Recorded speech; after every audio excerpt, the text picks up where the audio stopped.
E conhecereis a verdade, e a verdade vos libertará.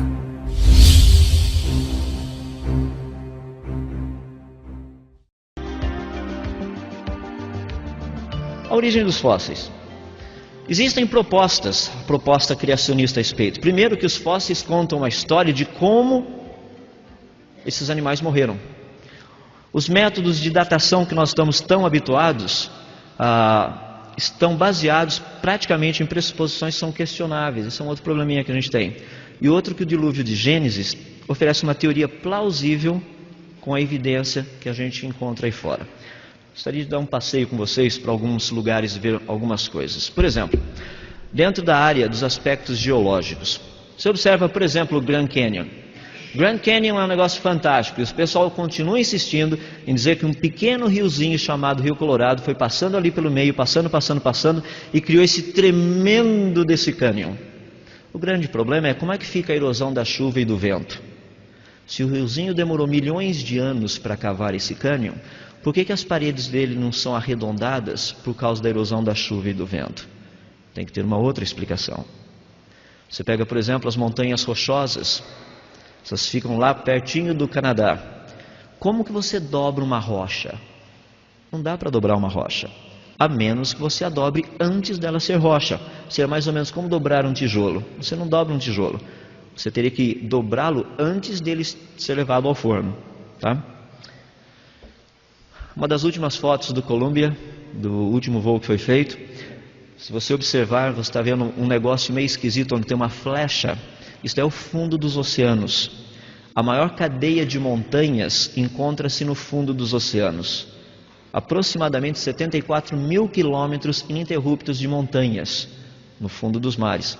Então, o pessoal que gosta de fazer rapel, coisa radical assim, é no fundo dos oceanos o tchan da coisa, não é fora de lá. Tá? Então, tem muita coisa interessante para a gente pegar e estudar por aí. Quando a gente olha a nível dos passeios que a gente faz, você vê camadas e mais camadas, chamada estratigrafia. Rocha sobre rocha. Mas quando a gente olha para tudo isso, você fala assim, afinal de contas, o que tem tudo isso a ver com fósseis? O que isso tudo revela para a gente? Porque a evolução tem feito uma pesquisa, que também os criacionistas têm feito. O que você encontra nessas camadas de rochas? Fósseis. Existem fósseis de vários tipos, fósseis em rochas sedimentares, fósseis petrificados, vulcânicos, fósseis em âmbar, fósseis ou em gelo ou em turfeira. Por exemplo, fósseis em rochas, você vai encontrar o animal na rocha, como aqueles que eu tenho ali, ou pegadas de animais, como aqui você tem uma delas que foi encontrada na Espanha. Na parte de fósseis vulcanizados, você tem, por exemplo, o pessoal de Pompeia, que sobrou desse povo numa erupção vulcânica. Mais embaixo, a floresta petrificada que existe nos Estados Unidos. Quando a gente pega em fósseis em âmbar, que é uma resina de plantas, o pessoal que já assistiu o Parque Jurássico lembra daquele negocinho na ponta da bengala. É isso aí a coisa, tem um insetozinho preso ali dentro. É um inseto que fica preso. Pode ser pólen, coisas desse jeito. E nós temos fósseis também em gelo ou em turfeira. Em gelo você tem, por exemplo, ali um mamute de Berezovka, um dos mamutes mais conhecidos. Foi encontrado com comida na boca, ainda em estado preservado. Ou seja, o animal morreu congelado sem ter dado tempo para ele engolir a comida. Só para vocês terem uma ideia. E aqui embaixo o homem do Tulung, bem conhecido também, foi encontrado na Dinamarca. Alguns conceitos a respeito de fósseis. Primeiro, que fósseis não se formam em milhões de anos. Sabe aquele gatinho horrível que mora do lado da sua casa, aquele gatinho do vizinho, que você tem uma bronca violenta com ele? Mata o gato do vizinho e joga num terreno baldio para ver se ele vai se transformar num fóssil. Ele não vira um fóssil. O gato apodrece, ou vem os corvos, abutres e tudo mais, comem, alguma coisa acontece e o gato simplesmente desaparece. Fósseis não são formados desse jeito. Outra, a maior parte dos fósseis que nós encontramos em rochas sedimentares, significa sob a ação de muita água, na lama literalmente. Esse negócio era lama antes, ficou preso na lama. E último, que fósseis são encontrados em todos os lugares desse planeta. Nossa, de onde veio tanta água e tanta lama para matar tantos animais e tantas plantas desse jeito, para produzir tantos fósseis como nós encontramos? E daí a questão que eu já mencionei para vocês, que geralmente os fósseis contam a história de como um ser vivo morreu, não de como ele viveu. Tem que viajar bastante para ver como ele viveu. Viajar no que eu digo, pensar. Processos de fossilização, por exemplo, vocês vão perceber, esse é o peixinho que está ali. Aqui está o peixe definido. Então, como que a coisa teria acontecido? Mais ou menos seria assim. Primeiro, esse animal passou por um soterramento rápido. Ficou preso na lama. Ele estava vivo. Ele morre. Morre por quê? Por asfixia. Não tem como respirar. Fica preso em enclausulamento. Daí acontecem os processos normais de mineralização, mais chamado de silicação, que literalmente cálcio e sílica, eles são dissolvidos nos sedimentos desse animal ou dessa planta e se constituem, passa a formar parte da rocha. Então você tem o fóssil. Eu fico impressionado porque a gente tem umas histórias assim que fazem a gente quase chorar de tanta tristeza. Porque você olha assim no seu livro lá de ciências, tem aquele fóssil do peixinho, e está o peixinho nadando todo feliz e satisfeito, igual aquele peixinho da Shell, né? Nadando tranquilo, de repente ele morre. E o peixinho caiu no fundo do lago ou do oceano. Daí, com a erosão, ele vai sendo coberto, e com o passar do tempo, o peixinho vira um fóssil. O problema é que quando o peixe morre, ele boia, ele não afunda. Não é interessante que o nosso livrinho está ligeiramente errado? Até pescador sabe disso, que peixe quando morre, ele flutua. A gente simplesmente nem pensa nessas coisas. A gente simplesmente aceita. Tenho dito para vocês, está na hora de rever seus conceitos. Procura saber como a coisa se forma. Peixes boiam quando eles morrem. Então, só para você ter uma ideia a respeito dessa parte de fósseis. Tem muita coisa que eu poderia falar, mas o nosso tempo não permite falarmos tudo. Então, eu estou simplificando algumas coisas. Uma das grandes coisas que eu disse, logo no começo, é que o estudo das camadas que mostram os fósseis tem sido algo que tem chamado muito a atenção dos cientistas. A pergunta é: como que esses fósseis, esses animais, essas plantas, ficaram presos nessas camadas? A ideia principal e a ideia básica é a seguinte, que se você pegar um certo número de camadas, quando eu estou me referindo a camadas, é aquele negócio quando você passa na beirada de uma estrada, que tem um morro muito grande, que foi cortado para ser feita estrada, você percebe que tem um tipo de umas camadas. São essas camadas que eu estou me referindo. Nessas camadas o pessoal vai em alguns lugares, eles começam a cavar e eles encontram fósseis nessas camadas. Só que você pega uma camada, tem só um tipo de fóssil. Na outra camada tem um outro tipo de fóssil. Numa outra camada um outro tipo. Quando eu digo tipo, por exemplo, aqui você vai encontrar peixes, numa outra você vai encontrar répteis, mais de cima você vai encontrar mamíferos, aí você vai encontrar aves, coisas desse jeito. O que os evolucionistas têm proposto, e é o que nós vemos nos livros, é que você tem isso daí mostrando como se fosse uma cronologia do que aconteceu. Então, lá embaixo, bem lá embaixo, é algo que aconteceu há milhões de anos atrás. O que está aqui em cima é mais recente. Então, essa seria a ideia. Para ser bem sincero, isso aqui é o que você encontra aí nos livros. Você começa, por exemplo, lá embaixo tem o período pré-cambriano, depois você tem o paleozoico, você tem o mesozoico, daí você tem o cenozoico.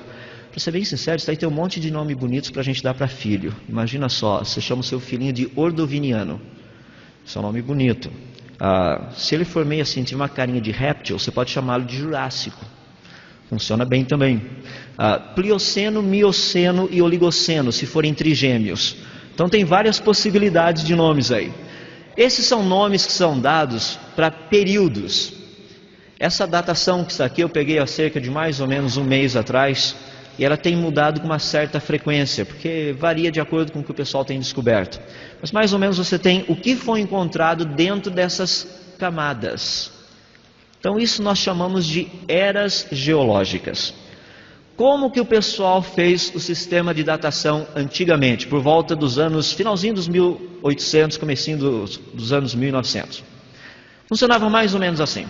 Você tem uma camada de rochas e você encontra um fóssil. Esse fóssil, digamos, é um fóssil do período cambriano. E a pergunta é, por que ele é do período cambriano? A resposta é simples, porque ele está numa rocha do período cambriano. Daí você levanta a sua mãozinha e fala: professor, e como é que o senhor sabe que a rocha é do período cambriano? O professor fala, mas isso é óbvio.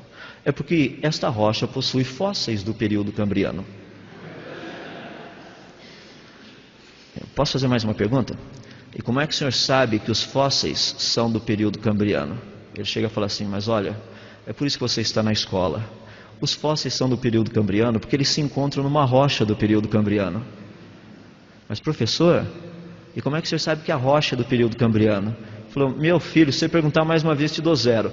A rocha é do período cambriano porque, obviamente, ela possui fósseis do período cambriano. Vocês estão dando risada? Esse foi o raciocínio. Foi assim que a coisa começou. Pegava-se, por exemplo, nessa coluna, ia lá embaixo e achava-se um fóssil. Quantos metros abaixo da superfície está esse fóssil? 20 metros abaixo da superfície. Qual é o índice de sedimentação nessa região? 1 milímetro a cada 1000 anos. 1 milímetro a cada 1000 anos. Bom, 1 milímetro, 1 metro tem 1000 milímetros. Isso significa 1 milhão de anos. São 20 metros, então esse negócio aconteceu há 20 milhões de anos atrás. Esse é o processo. Foi dado à coluna geológica. Foi assim que a coisa começou. O único problema é que a coluna geológica não aparece completa em todos os lugares do planeta. Tem lugar que literalmente só tem metade dela. Em nenhum lugar do planeta a coluna geológica aparece do jeito que ela é mostrada nos livros evolucionistas. Não existe isso. Isso é a história da carochinha. Aqui está um exemplo. Eu peguei, por exemplo, o Paleozoico inferior, está no gráfico de cima, o Paleozoico superior no gráfico do meio e o Mesozoico de baixo. Ou seja, se você colocar o de baixo em cima do meio e o do meio em cima do de cima, você iria ter que encontrar as mesmas rochas embaixo. Dá uma olhadinha no meio da África, por exemplo, tem um negocinho amarelo ali no meio. Isso daí é o Mesozoico. Aonde que está o Paleozoico superior, que deveria estar logo embaixo, ali no gráfico do meio? Não tem Paleozoico embaixo desse Mesozoico. O que aconteceu? Ninguém sabe. Só no Grand Canyon do Colorado, por exemplo, você vai ver essas camadas, de acordo com a evolução, está faltando apenas 100 milhões de anos geológicos. Já pensou? Você liga para um desfalque desse tamanho? Suponhamos que seu salário seja de R$1.000 por mês. Você vai receber o cheque e houve um pequeno erro de 1.000. Vem apenas R$1. Você reclamaria? Ah, tudo bem, pequeno erro isso daí. Não vai fazer diferença para mim esse mês. Pessoal, são 100 milhões de anos faltando ali no meio. Aonde foi parar 100 milhões de anos? Os problemas que nós temos com a coluna geológica são muito interessantes quando você começa a tratar de fósseis. Primeiro, isso aqui é uma foto muito interessante, foi tirado pertinho do rio Utah. Aquele lado é o lado positivo do fóssil, esse outro lado é o lado negativo do fóssil. Isso é uma pegada de ser humano usando sapato em cima de um trilobita. O problema é que o trilobita viveu há 600 milhões de anos antes do homem, segundo a evolução. Eu tenho minhas dúvidas, porque tinha um cara de sapato que pisou em cima de um deles.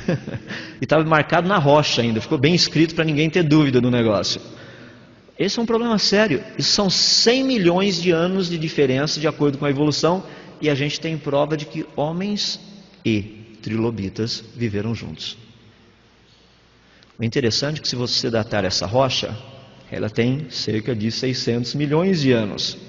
Ou seja, 600 milhões de anos atrás, os homens andavam de sapato. Pode ser que tinha uma ameba, um baita de um amebão, entende? Um pezão desse tamanho. As amebas eram bem inteligentes, como eu disse para vocês. Brincadeira. Então, um contexto muito interessante para a gente pensar. Pólen de plantas, por exemplo. Só no Grand Canyon foram encontrados pólens fossilizados de plantas, só que o interessante é que o pólen aparece em camadas de rocha de milhões de anos antes da planta ter aparecido. Olha a diferença, o de cima é o pólen fossilizado, o de baixo é o pólen de hoje da planta. Qual a diferença? Nenhuma. Exatamente igual. Fósseis de árvores causam um dos grandes problemas para os cientistas, que nós chamamos de fósseis poliestrata. Eles passam várias camadas. Por exemplo, ali você tem uma árvorezinha encontrada na Alemanha, aqui no meio tem uma outra árvore, o cara do lado não é um fóssil, ele é o pesquisador, tá? O fóssil é aquele negocinho preto no meio. E tem mais uma outra também encontrada numa mina de carvão na Alemanha, do lado esquerdo, do seu lado direito.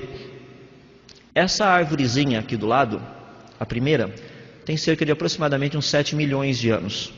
Se você contar todas as camadas que ela atravessa. Ou árvore dura de morrer essa daí. A árvore do meio, cerca de 5 milhões de anos.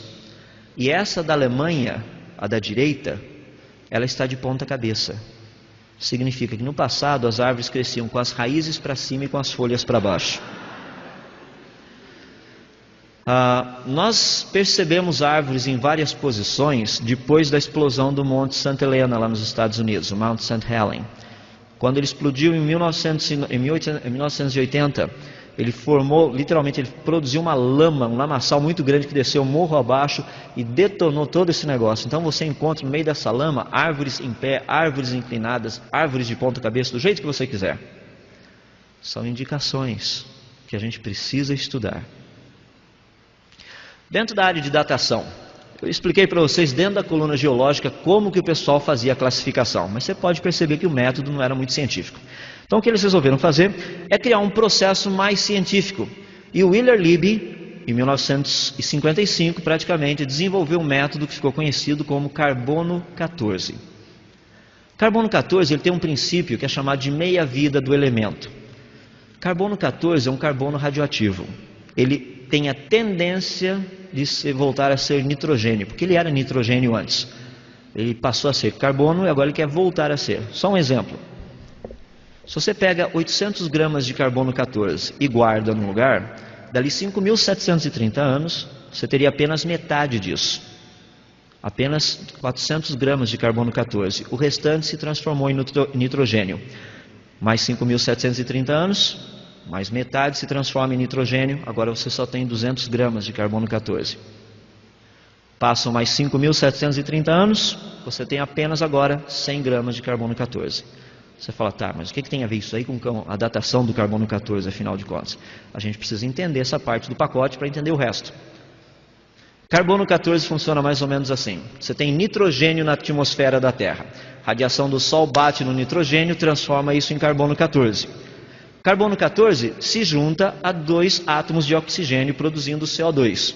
CO2 passa pela planta através do processo de fotossíntese e o carbono 14 agora é incorporado à planta. Vem um animal e come a planta. Agora o animal recebeu o carbono 14. O carbono 14 é incorporado à estrutura desse animal. A partir do momento que o animal morre, não entra mais carbono 14 nele. Você fala, tá, e o que tem a ver isso com a meia-vida? Deixa eu me dar um exemplo. Eu pego uma bacia bem grande de jabuticabas. No domingo pela manhã eu coloco 100 jabuticabas ali dentro. Eu sei que todos os dias vem 10 passarinhos e cada um deles leva uma jabuticaba embora. Então domingo de manhã eu coloquei minha bacia lá fora. Domingo à tarde eu dou uma olhadinha, só tem 90 jabuticabas. Por quê? 10 já foram embora, os passarinhos levaram. Segunda-feira à tarde eu dou uma outra olhada, quantas jabuticabas eu tenho agora? 80, mais 10 foram embora. Terça-feira à tarde eu olho quantas tem? 70, mais 10 foram embora.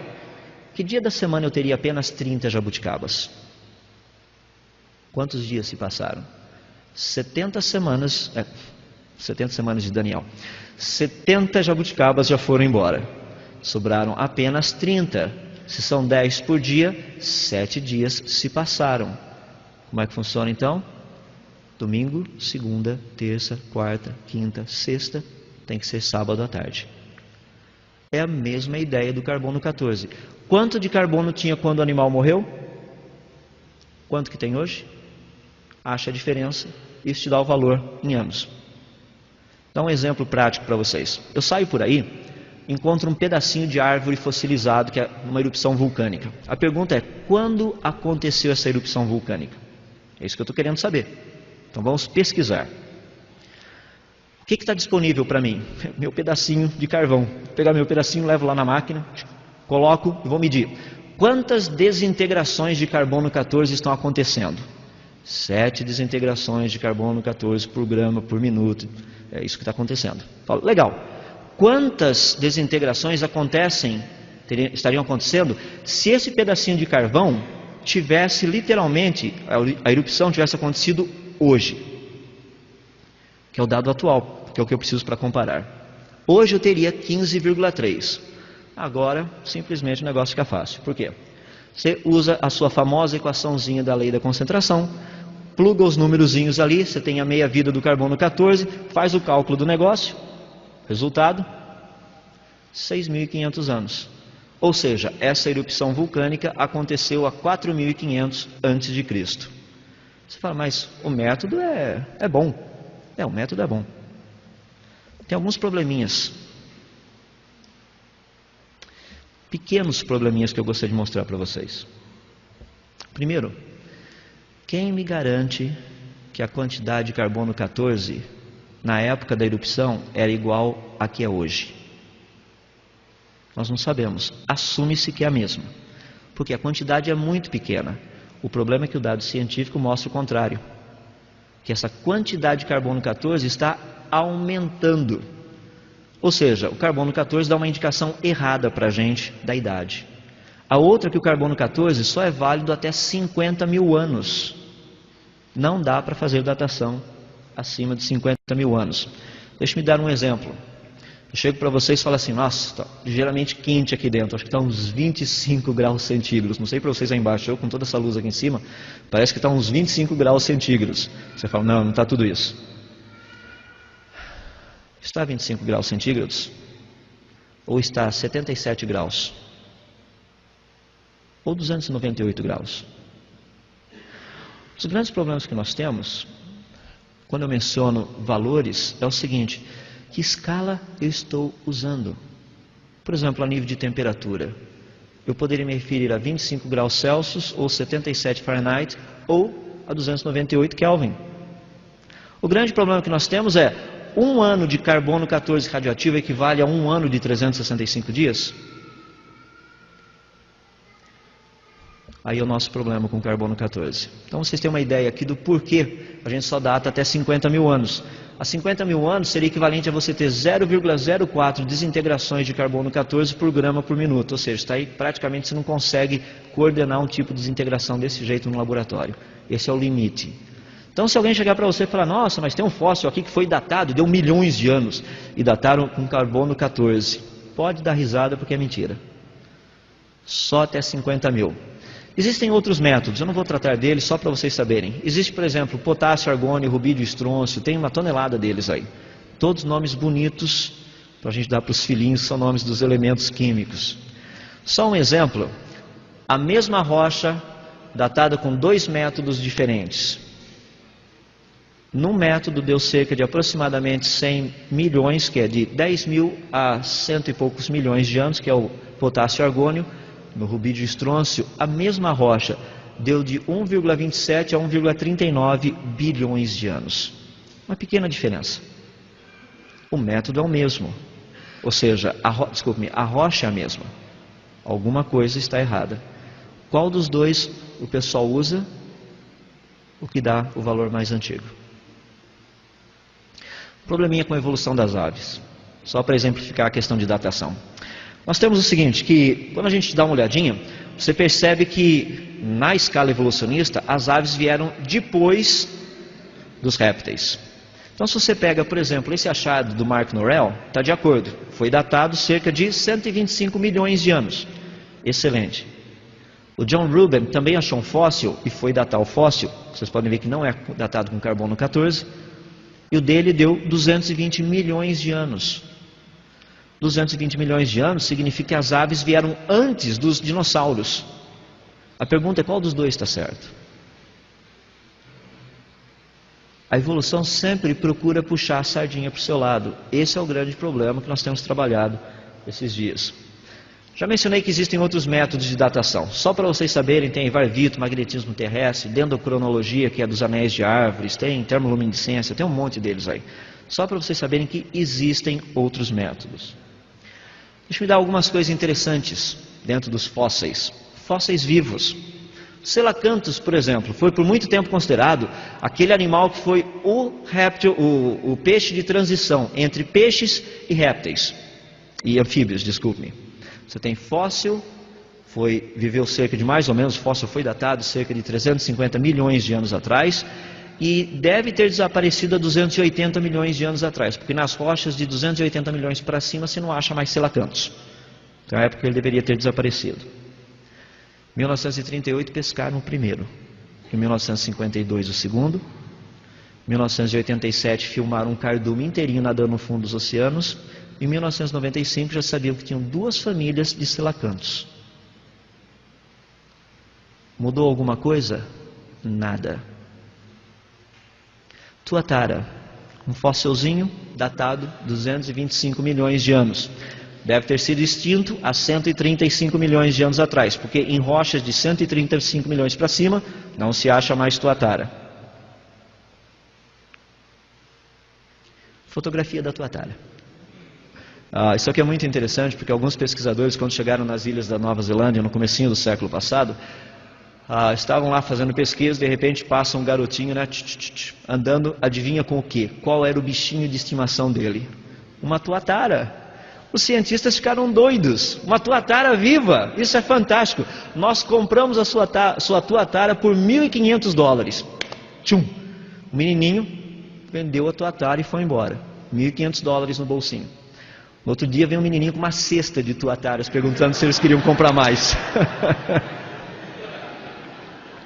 Tinha tuatara esparramada na ilha toda, lá. É igual erva daninha, o pessoal queria se livrar das tuataras. Alguma mudança? Nenhuma. Aí você fala, mas como é que funciona então? Você tem o fóssil, então existem animais vivos que também existem no registro fóssil? Sem dúvida, tem fóssil de vaca, tem fóssil de galinha, tem fóssil de gato, tem fóssil de jacaré, tem fóssil de camelo, tem fóssil de rinoceronte, tem fóssil de todos esses negócios por aí. Você pensa que é só fóssil de dinossauro? Não é. Mas o que é interessante é que fósseis vivos você acha em todas as áreas. Qualquer área que você for. Isso não é um fóssil vivo, tá? É o diretor de um famoso museu na Alemanha, Museu da Pré-História Viva, Dr. Joachim Schwenn. Ele possui uma coleção de fósseis vivos nesse museu com mais de 500 espécimes. Ou seja, existem mais de 500 fósseis diferentes, não iguais, de plantas, animais, insetos, o que você quiser, tem. Tem o fóssil e tem a foto ou o animal vivo do lado. Isso foi algo que ele nos disse. Os livros textos evolucionistas geralmente apresentam 6 a 12 exemplos de fósseis vivos. Daí a impressão de que eles são exceções raras, mas não são. Vou fazer uma pergunta para vocês. Mais de 500 fósseis vivos testificam que em milhões de anos a evolução não aconteceu. Se um único fóssil é usado pelos evolucionistas para mostrar que a evolução aconteceu, o que dizer de 500 que dizem que não aconteceu? De que lado está a evidência, afinal de contas? O problema é que o pessoal mostra só um pedacinho da coisa. Eles não mostram o pacote todo. Mostram os fósseis vivos. Mostram essa grande quantidade de fósseis vivos que tem por aí. Por exemplo, genealogia do homem moderno. Há mais de 25 anos, cientistas nem pensam que o homem veio do macaco. Eles sabem que homens e macacos tiveram um ancestral comum. Pelo menos é isso que eles propõem. Isso do lado deles. Do meu lado, homem foi homem desde o começo. Mas aí está a lista de todo o pessoal. Olha o primeiro deles. Um dente. De um único dente. Isso aí foi um ancestral dos seres humanos, tá? Achou-se um dente. O que você faz com um dente? Eu sei, vocês estão dando risada, eu também dou risada, mas os caras publicam um artigo e ainda recebem dinheiro para isso. O homem de Tomai foi descoberto em 2001. Olha, eu peguei isso aí direto da revista Nature, onde foi publicado o artigo original. Olha daquele lado. A fauna associada ao fóssil sugere que o mesmo tenha de 6 a 7 milhões de anos. Além de ser a fauna, ela sugere. E já saiu por aí que foi encontrado fóssil de 6 ou 7 milhões de anos. Existem outras interpretações? Existem. Aqui tem um estudo feito mostrando o homem da caverna dentro do período de Torre de Babel até a entrada de Abraão na terra prometida. O mesmo período, chamado Pleistocênico, o homem da Idade da Pedra. Alguns exemplos: homem de Piltdown, homem de Java, fraude. Só olhar nesse material do W.R. Thompson, Introdução à Origem das Espécies, página 17. Ramapithecus é da família do orangotango. É só olhar no Natural History, agosto e setembro de 1979. A famosa Lucy, o Australopithecus afarensis, não passava de um gorila ou um chimpanzé extinto. Jornal de Physical Anthropology, volume 60, março de 1983. Você precisa estudar e passar no vestibular acreditando numa mentira.